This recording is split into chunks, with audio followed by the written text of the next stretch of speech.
this is Thomas, and today we will be making caramel crunch bars and caramel crunch bar ice cream sandwiches. These are pretty easy, but they're really good, and they also taste really good as ice cream sandwiches, so I will show you both ways to do it. First, you're going to take 1.5 cups of flour, and you're going to add in 1/4 teaspoon of cinnamon, and 1/2 teaspoon of salt. Then you're just going to stir that together and set it off to the side. Now you're going to preheat your oven to 375. You're also going to take a 9 by 13 inch pan and put a piece of parchment paper inside of it. And then you can just fold down the edges so that it doesn't collapse in. Now you're going to take an electric mixer and you're going to put in 2 sticks of butter. And you're going to beat that on medium speed for about 3 minutes.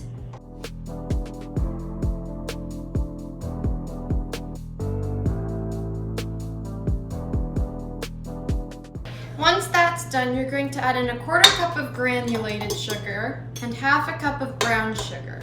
Now you're going to beat that on medium speed for about another 3 minutes.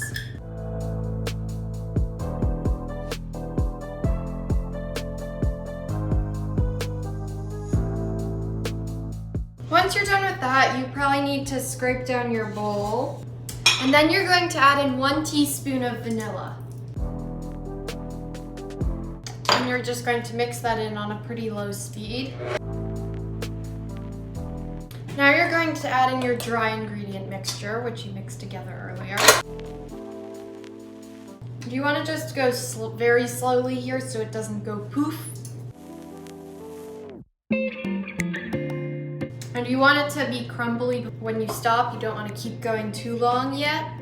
So now you're going to add in 3 ounces of chopped bittersweet chocolate. And you're going to mix that in on low. And you don't want to overmix your flour mixture because that will make it so that it doesn't get as crumbly once you've baked it. Once you're done, it should look something like this. Now you're going to take your pan and you're going to wipe down your paddle attachment. And then you're going to transfer all the dough from your bowl into your pan. A spatula can make this easier.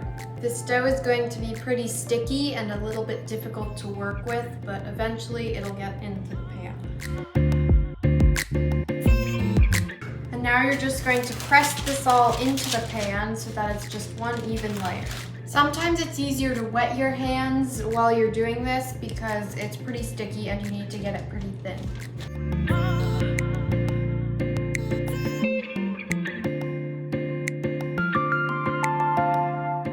Once you're done putting it in your pan, and it should look like this, you're going to put it in the oven for about 20 to 22 minutes, and I will be back when that is done. You'll know your shortbread base is done when you take it out, and it should look a little bit bubbly when it's in the oven. And I don't know if you can see those 2 bubbles there. Now you're going to quickly take 6 ounces of chopped bittersweet chocolate, and you're going to evenly sprinkle this on your base. Now you're going to put this back in the oven for about 1 to 2 minutes until the chocolate starts to get even softer. Once your timer goes off, you're going to take it out of the oven and turn your oven off. Now you're going to take an offset spatula, or if you don't have one, just a normal spatula, and you're going to take it and you're going to just spread the gooey, melty chocolate out so that it's just a single layer on top of your entire base.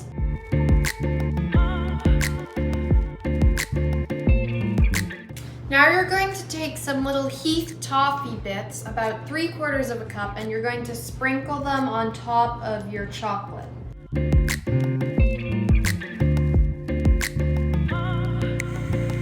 Now you're just going to let this cool to room temperature, which can take a little while, maybe about an hour. So I will see you then once it's cool.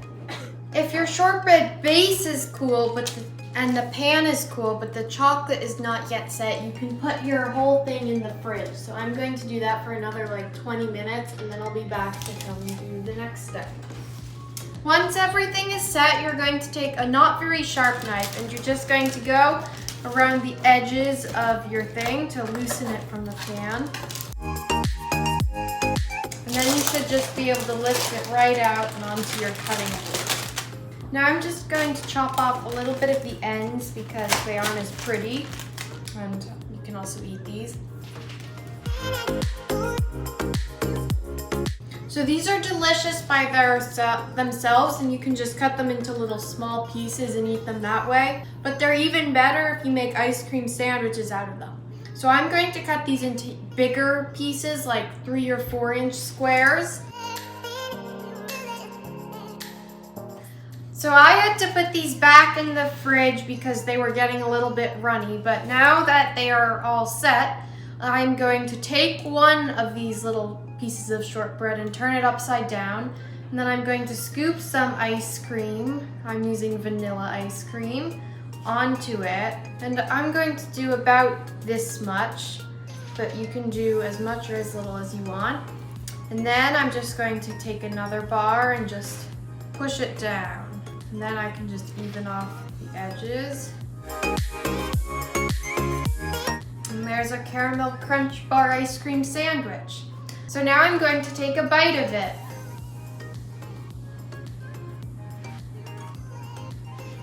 So a bit of the ice cream squeezed out, but in order to prevent that, you can take this bar and put it in the freezer until all of it sets together because the ice cream got a little bit softer. So you can also cut these in half if you want anything smaller, but now I'm going to just do the rest of it, but I'm not going to film that. And these are just really yummy and they're pretty easy to make, so you should make them too. Thanks for watching. Bye bye.